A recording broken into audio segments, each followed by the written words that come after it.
Hi hello welcome to our channel. నేను మీ శ్రీ. ఈరోజు మనం చెప్పుకోబోయే కథ ఇష్టమైన సకుడ పార్ట్ 38. ఇక ఆలస్యం చేయకుండా కథలోకి వెళ్ళిపోదాం. గదిలో ఎక్కువసేపు ఉంటే ఎలా? తన అత్తకి ఏదైనా సాయం చేద్దామని బయటకు వచ్చింది ధరణి. వర్ష తన పక్క గదిలోనే ఉంటున్నట్టు అర్థమైంది. పైనుంచి చూసింది కానీ హాల్లో ఎవరూ కనిపించలేదు. ధరణి కిందకొచ్చింది. అందరూ మాలవిక గదిలో ఉన్నట్టు అర్థమైంది. కిచెన్లోకి వెళ్ళి మేడ్స్కి చెప్పి కాఫీలు స్నాక్స్ పెట్టి వాళ్ళ గదికి పంపించింది.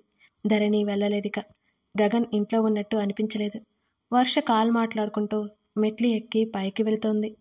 కాఫీ ఇవ్వడానికి ధరణి పిలిచిన వర్షకి వినిపించలేదు. భుజాలు కదిలించి పెదవి విరిచింది ధరణి. తన కాఫీ కప్ పట్టుకుని గదిలోకి వచ్చింది. రాత్రి వరకు సమయం కదలనట్టు అనిపించింది ధరణికి. స్నానాదులు ముగించుకుని రాత్రి ఎప్పుడో ఆమె కిందకొచ్చింది. మాలవిక ఒక్కటే కిచెన్లో వంట వాళ్ళతో డైనింగ్ టేబుల్ సర్దిస్తోంది. అత్తా, ఏదైనా హెల్ప్ చేయనా? ధరణి అడిగింది. అయిపోయింది. అయినా నువ్వేంటే కిందకే రాలేదు? మాలవిక అడగ్గా ధరణి నవ్వి ఊరుకుంది. అందరూ ఒక్కొక్కరిగా కిందకు వచ్చారు హాల్లోకి. కన్నా ఎక్కడా అని అడిగింది పార్వతమ్మ. పనుంది, లేట్ అవుతుందని చెప్పాడమ్మా. మాలవిక సమాధానం ఇచ్చింది తల్లికి. అరెరే, ఈ సమయం వరకు ఉంటే ఆరోగ్యం ఏమవుతుంది అంది పార్వతమ్మ. ఒక్కొక్కసారి తప్పదు కదా, వచ్చాక నువ్వే అడుగు. మాలవిక నవ్వుతూ అంది.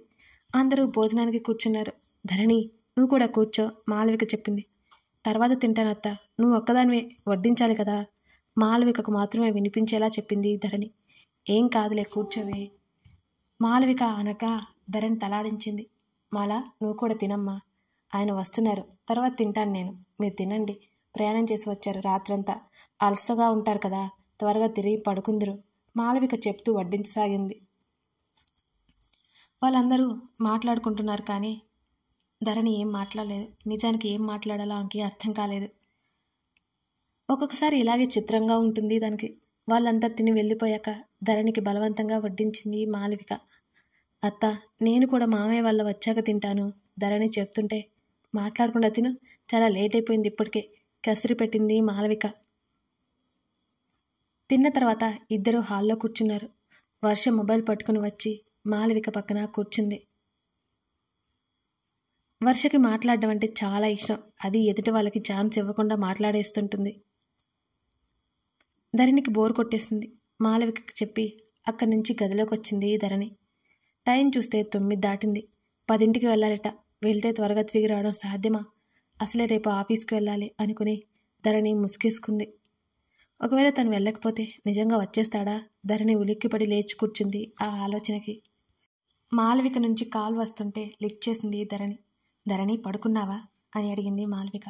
ఇంకా లేదత్తా. కిందకి రావాలా? ధరణి అడిగింది. అదేం లేదు, అందరూ ఉన్నారు కదా, రేపు లీవ్ తీసుకోవడానికి అవుతుందా? మాలవిక అడిగింది. ఒక క్షణం ఆలోచించి సరే అత్త, అవుతుంది అంది.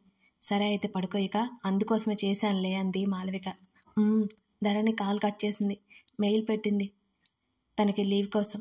కాసేపు మొబైల్ తిరిగేసింది. టైం 10 గంటలు అవుతోంది. అసలు ఎందుకు వచ్చాడా? రాలేదా ఇంటికి? మరో 15 గంటల తర్వాత బయటకు వచ్చింది. ఈ మనిషి ఏం మనిషి, 2 గంటల నుంచి అతని గురించి ఆలోచించేలా చేసి పిచ్చిదాని చేస్తున్నాడు అనుకుంది ధరణి.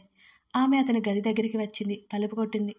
ఆ రోజు ఆలస్యంగా వచ్చిన అతను ఫ్రెష్ అయ్యి బెడ్ మీద రిలాక్స్ అయ్యాడు. ధరణితో అయితే చెప్పాడు కానీ ఆ విషయం అతనికి ఏమాత్రం గుర్తులేదు. తన గదికి ధరణి రావాలనే విషయం అతను మర్చిపోయాడు. తలుపు కొట్టడంతో కాస్త చిరాకు వచ్చింది. ఈ టైంలో ఎవరై ఉంటారు అనుకుంటూనే గగన్ తలుపు తెరిచాడు. ఎదురుగా నిలబడి అతని వైపే చూస్తూ కనిపించింది ధరణి. ఆమె తలుపుకి చాలా దూరంగా నిలబడింది. అతను కాస్త బయటికి వచ్చి భుజాన్ని తలుపు కానించి గడ్డాన్ని నిమురుకుంటూ ఆమెను పైనుంచి కింద వరకు చూశాడు. Cement colour, navy blue colour night డ్రెస్లో ఉంది. ఆమె జడ ముందుకు వేసుకునే ఉంది. కనుబొమ్మలకి కాస్త పైన నల్ల బొట్టు బిళ్ళ కాస్త పెద్దగా ఉంది. అది పెట్టుకుంది. ఆమె కనుబొమ్మలు చిక్కదనానికి ఆ బొట్టు సరిగ్గా సరిపోయింది. పిలిచి అలా చూస్తావేంటి? అతని చూపులకి ఆమె తల వంచేసిందిక. ఏంటి, నిద్ర పట్టడం లేదా అని అతను అడగబోయేసరికి ఆలోపే ఎందుకు పిలిచావు అని ధరణి అడిగింది. పిలిచాడా? తనా అని ఆలోచించి కారులో పిలవడం గుర్తొచ్చి ఇప్పటి వరకే అతని కోసమే ఎదురు చూస్తున్న ఆమె మీద విపరీతమైన ప్రేమ పెరిగిపోయింది అతనికి. ఆ క్షణం ఒక్క క్షణం ఆలోచించకుండా ఆమె చేతిని పట్టుకుని దగ్గరికి లాక్కున్నాడు. ధరణి కంగారుగా చూసింది. వర్ష ఈ పక్క రూమ్లోనే ఉంది. ఆమె చేతిని విడిపించుకుంటూ చెప్పింది. అయితే అని అడిగాడు. ఎందుకు పిలిచావో చెప్తే నేను వెళ్తాను. ఆమె మూతి బిగించింది. అతను గది తలుపు వేసి బయటకు వచ్చేశాడు. ధరణి అమ్మయ్య అనుకుంది. కాసేపు మాట్లాడి వెళ్ళిపోవచ్చు. మాట్లాడడానికి పిలిచినట్టున్నాడు. తనే అనవసరంగా తెగ కంగారు పడిపోయింది. ఆమె చేతిని పట్టుకుని లివింగ్ ఏరియా వైపుకి తీసుకెళ్తుంటే అతను వెంట నడిచింది. కానీ అతని అడుగులు బ్యాక్ సైడ్ ఉన్న స్టెప్స్ వైపుకు వెళ్ళాయి. ఎక్కడికి? ఆమె అయోమయంగా చూస్తుంటే టెర్రస్ మీదకి తీసుకెళ్ళిపోయాడు ఆమెని. ఒక్కసారిగా చల్లగాలి, ఆ నిశ్శబ్దం ఆమెని తాకి ఆ పైన హాయిగా అనిపించింది. ఇన్ని రోజుల నుంచి ఇక్కడే ఉంటుంది. ఒక్కసారి కూడా తను పైకి రాలేదు. ఎంత బాగుంది ఇక్కడ. చుట్టూ చూస్తుండగానే సోఫాలాగా ఉయ్యాల కనిపించింది. అటువైపు పరిగెత్తబోతున్న ధరణి చెయ్యి అతని చేతిలో చిక్కుకోవడంతో ధరణి ఆగిపోయి అతని వైపు వదలమన్నట్టుగా చూసింది తన్ని. నెమ్మదిగా ఆమె ముందరున్న పూల కుండీలు చూపించాడు. ధరణి తలాడించింది. అతను వదలగానే అటువైపుకి వెళ్ళింది. అతను కాస్త నెమ్మదిగా మొత్తం తిరుగుతూ ఆమె దగ్గరికి వచ్చాడు. సపోర్ట్గా ఉన్న కడ్డీని పట్టుకుంది. దానికి తలాడించింది. చాలా బాగుంది ఇక్కడ అంటూ మైమరుపుగా చెప్పింది ధరణి. ఆ స్వచ్ఛమైన గాలిలో ఎంత మత్తు ఉంది. మనిషిని ఏదో గమ్మత్తుకి గురిచేస్తుంది అది. నూరా అంటూ చిరునవ్వుతో పిలిచింది. అతను ఆమె పక్కన కూర్చున్నాడు. ఆమె కాళ్ళు అందడమే లేదు ఊగడానికి. అతను మెల్లిగా కదపగా అతని వైపు చూసి నవ్వింది ధరణి. ఇవాళ సాయంత్రం వర్షని అతని పక్కనే ఎక్కడ చూడాల్సి వస్తుందో అని ఎంత బాధపడిందో. కానీ అదే తనే ఉంటుందని అతని పక్కన ఎప్పుడూ తనే ఉంటుంది. ఆ ఆలోచన ఆమె మనసు కేరింతలు కొట్టేలా చేస్తోంది. అతని భుజం మీద తలవాల్చి అనిపించింది. ఎందుకో బిడియం ఆమెనే ఆపేసి ముంచేస్తోంది. ఆమె చేతులు కాస్త చల్లబడిపోయాయి. ఇంకా పూర్తిగా చలికాలం పోనందువల్ల కాస్త చలిగా అనిపిస్తోంది. ఆమె చుట్టూ చెయ్యేసి దగ్గరికి లాక్కున్నాడు అతను. ఆమె దూరం జరగలేదు. జరగాలని కూడా అనుకోలేదు. ఇంకా ఇంకా అతని వెచ్చని కౌగిలిలో ఒదిగిపోవాలని అనిపిస్తోంది ధరణికి. ఏంటి ఈవినింగ్ లుక్కులు ఇస్తున్నావు అని అడిగాడు గగన్. ఆమె కళ్ళెత్తి చూసి నేనా అని బిక్కమొహం వేసుకుని అడిగింది. ఆహా నేను. అతని స్వరంలో వెటకారం ఉట్టిపడుతోంది. ధరణికి గుర్తొచ్చింది. అంటే అది మీ అమ్మమ్మ చూడు పెళ్లి సంబంధాలు అంటోంది అంటూ ధరణి అలకగా చూసింది. దానికి నన్నేం చేయమంటావు అతను అడగడంతో అతని నుంచి దూరం జరిగి 2 కాళ్ళు పైకి పెట్టుకుని పూర్తిగా అతని వైపుకు తిరిగి, ఏం చేయకు, ఆవిడ ఏదో ఒక సంబంధం చూస్తుంది. ధరణి ఉక్రోషంగా అంది ఆ మాట. అచ్చు ఆమెలాగే ఆమె వైపుకు తిరిగి కూర్చున్నాడు అతను. అయితే చూడమననా? ఆ మాటకి ధరణికి చాలా కోపం వచ్చేసింది. మీరేం చూడక్కర్లేదు, మా డాడీ ఉన్నారు అంటూ మూతి తిప్పింది ధరణి. ఆమె నడుము చుట్టూ చేయేసి దగ్గరికి లాక్కోగా అతని ఒడిలో వచ్చి పడింది. ఏంటి ఎక్స్ట్రాలు చేస్తున్నావు హా అని అడిగాడు. ఆమెకు సిగ్గుగా అనిపించింది. అతని మీద నుంచి దిగిపోవాలని చూసింది. మీరంటే తప్పులేదు, నేనంటే తప్పొచ్చింది. ధరణి నెమ్మదిగా గునిగింది. అప్పుడు నువ్వేమనాలి? హా ఎన్ని చూసినా వేస్ట్, చూడనివ్వమనాలి అని అన్నాడు గగన్. మీలా మాట్లాడడం ఆలోచించడం నాకు రాదులే. ధరణి మూతి తిప్పింది. ఎప్పుడు అతని భుజం మీదకి ఆమె చేతులు చేర్చిందో ఆమెకే తెలియదు ఆ సంగతి. నేర్చుకో. ఆమె కంఠంలో వేలాడుతున్న అతని చైన్ పైన ముద్దు పెట్టుకున్నాడు. ఒక్కసారిగా ఆమె ఉలిక్కి పడింది అతను చేసిన ఆ పనికి. అప్రయత్నంగా అతని మెడ చుట్టూ చేయేసింది. అతని తల ఆమె హృదయం మీదకి చేరిపోయింది. ఆమె శరీరం నుంచి వచ్చే ఆ మత్తైన సువాసన మరింత మరింత మైమరుపుగా తోచింది అతనికి. ఆమె కంఠం నుంచి హృదయం వరకు అతని పెదవులు చేస్తున్న మాయకి ఆమె 2 చేతులు అతని ఒత్తైన జుట్టులోకి చొచ్చుకుపోయాయి. చల్లగాలి వారిని చుట్టేసింది. ఇంకా దగ్గర కమ్మని ప్రోత్సహిస్తోంది. చవితినాటి వెన్నెల కాబోలు ఉండి లేనట్టుగా ఉంది. దూరం నుంచి చూస్తే ఇరుదేహాలు ఒకటే అన్నట్టు ఆ మస్క వెలుతురులో కదులుతున్నాయి. ఆమె వెన్ను సున్నితంగా నిమురుతూనే ఆమె నడుం మీదకి చేతిని పోనిచ్చాడు. మెత్తగా ఉన్న ఆమె శరీరం అతని చేతిలో ఇవిడిపోతోంది. ఆ తీయని వేదన ఆమె భరించలేనట్టు అతన్ని ఇంకా దగ్గరికి లాక్కుంటోంది. ఆమె గుండె మరింత భారంగా కదులుతోంది అతని ధ్యాసకి. అతని పెదవులు ఆమె భుజం మీదకు చేరగానే అతని పేరు ఆమె శరీరం మీద తిష్ట వేయడం గుర్తుకొచ్చింది. ఆమె మీద ప్రేమ పాళ్ళు ఇంకాస్త పెరిగిపోయాయి. అతని స్పర్శని ఫీల్ అవుతున్నా ఆమె ముఖాన్ని చేతిలోకి తీసుకుని ఆమె పెదవుల మీద గాఢంగా ముద్దు పెట్టుకున్నాడు. కొన్ని క్షణాల పాటు ఉక్కిరిబిక్కిరైపోయింది ధరణి. ఆమె పెదవులు దూరం జరిపి ఆమె ముఖంలోకి చూశాడు. ఆమె ముఖంలో ఏం అర్థమైందో మరోసారి అదరచుంబనం గావించి ఆమె తలని తన హృదయం మీదకి లాక్కున్నాడు. అతని భుజానికి చెంపానించి ఇష్టంగా కౌగిలించుకుని ధరణి కళ్ళు మూసుకుంది. ఆమె మనసంతా ప్రశాంతంగా మారిపోయింది. ఆమె కళ్ళ మీదకి నిద్ర కమ్ముకొచ్చేస్తోంది. ఏదో వెచ్చదనం, దాని తాలూకా హాయిదనం. బహుశా అతని కౌగిలి కాబోలు. ఈ మధ్య అందరూ తన పెళ్లి గురించే మాట్లాడుకుంటున్నారు, లేకపోతే అతని పెళ్లి గురించి మాట్లాడుతున్నారు. ఒక్కరు కూడా కలిపి మాట్లాడరే. ఆ విషయం మీద ధరణికి బెంగ వచ్చేసింది. వీళ్ళ అమ్మమ్మ వర్షని పెళ్లి చేసుకోమంటే చెప్పే ధైర్యం అతనికి ఉంది. తనకు తెలుసు ఆ విషయం. ఎవరు చెప్పినా అతనికి ఇష్టం లేనిది అతను చెయ్యడు. మరి ఎందుకో తనకి ఈ బెంగ అది తెలియట్లేదు. అతని నుంచి ఎవరో తీసుకెళ్ళిపోతారనే భయం ఆమెని కుదురుగా ఉండనివ్వట్లేదు. ఆమె ఆలోచిస్తూనే అతని టీషర్ట్ని గుప్పెట్లో బిగించింది. ఆమె తల అతని మెడవంపులో చేరిపోయింది. చూస్తేనే భయపడి పారిపోయేది.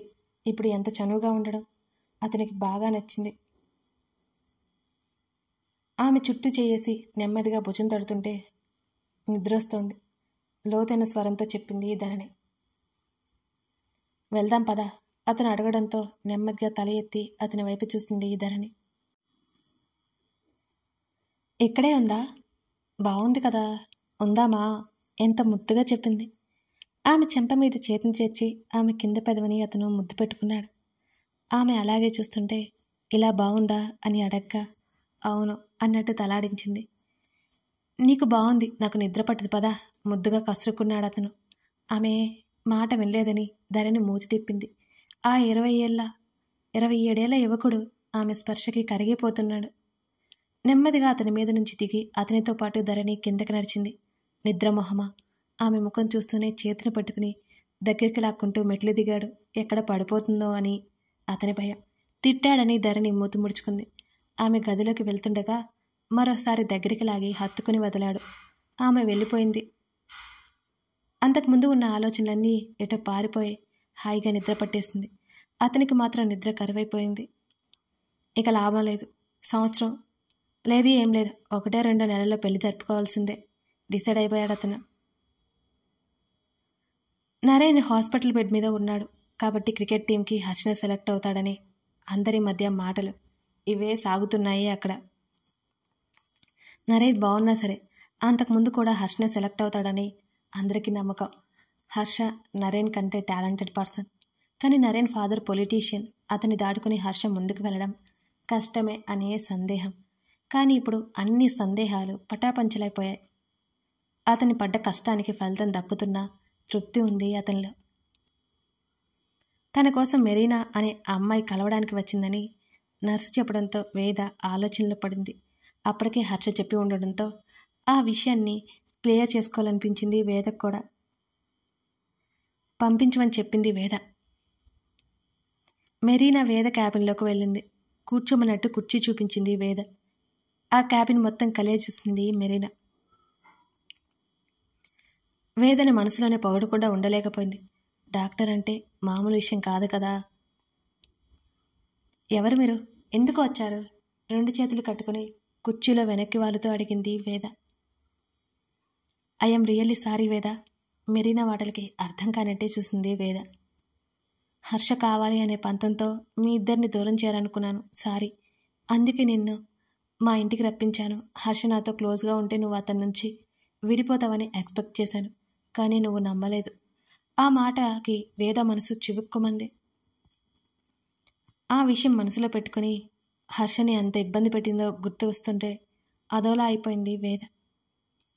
హర్ష డబ్బున్నవాడు, అందంగా ఉంటాడు, అందుకే అట్రాక్ట్ అయ్యాను నేను. కానీ అతను నా వైపు కూడా చూడలేదు. బలవంతం చేస్తేనే పార్టీకి వచ్చాడు. నా తప్పు నేను తెలుసుకున్నాను. ఇక మీ జీవితంలోకి రాను అంటూ పైకి లేచింది మెరీనా. మెరీనా మాటలకి ఇంకా షాక్లోనే ఉంది వేద. ఆమె చూస్తుండగానే వెళ్ళిపోయింది మెరీనా. వచ్చింది, ఏదో చెప్పింది, వెళ్ళిపోయింది. వేద భుజాలు కదిలించింది. నిజంగానే ఆ అమ్మాయి వాస్తవం తెలుసుకుని దూరంగా ఉందా? వేద ఆలోచించింది. అంతటితో ప్రాబ్లం సాల్వ్ అయిపోయిందని ఆమె కాస్త కుదుటపడింది. హర్షకి కాల్ చేస్తే అతను లిఫ్ట్ చేయలేదు. ప్రాక్టీస్లో ఉంటాడని ఆమె ఇక కదిలించలేదు అతన్ని. ప్రశాంతంగా పని చూసుకోసాగింది వేద. కథ కొనసాగుతోంది. వేద అనుకున్నట్టుగా మెరీనా ఇక్కడ డిస్టర్బ్ చేయకుండా ఉంటుందా? వాళ్ళ లైఫ్ ప్రశాంతంగా ఉండబోతుందా? లేకపోతే ఏదైనా జరుగుతుందా? గగన్ ధరణి పెళ్ళికి అడ్డంకులు ఏమైనా ఉంటాయా?